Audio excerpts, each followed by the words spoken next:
So, of course, the book publishing industry has had very traditional models of revenue.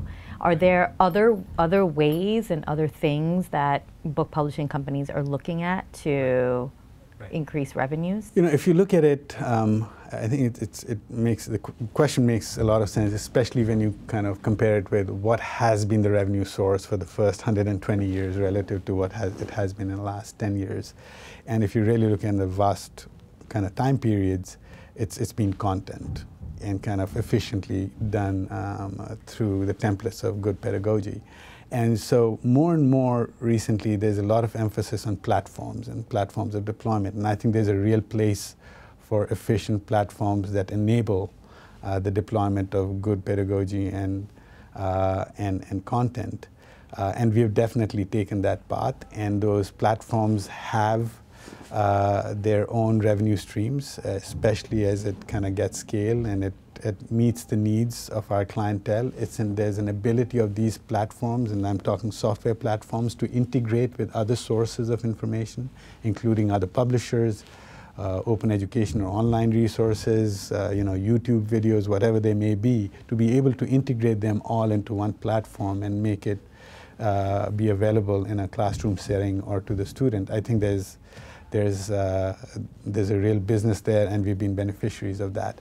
There's a second generation of solutions, that is the adaptive learning, and I talked about Alex, the interfacing and the optimal interfacing with the students. That has a premium that comes with it, and that's a new revenue source. There's a third area of kind of what traditionally was just ebooks, and there's smart books now.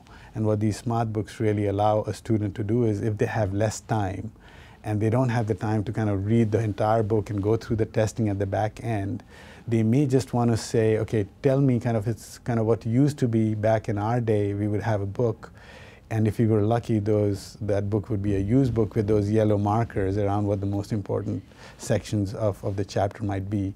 We're now able to make that happen without needing someone's yellow markers, but based on how much time someone's looking at a particular piece of an ebook.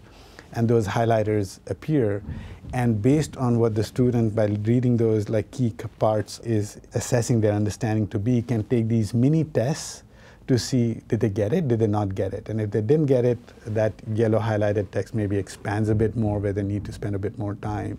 So it is a process to make this immersion set of interactions far more efficient, and that is done clearly through technology, and that too is kind of one of our more recent forms of innovations that is revenue driving. So, long way of answering your question, but I do think there's just such a broad array of roles to play, but I do feel that companies like us should never forget that content is still extremely important, and it's very easy to get swayed by the platforms, but if you didn't have the content, the platform's meaningless.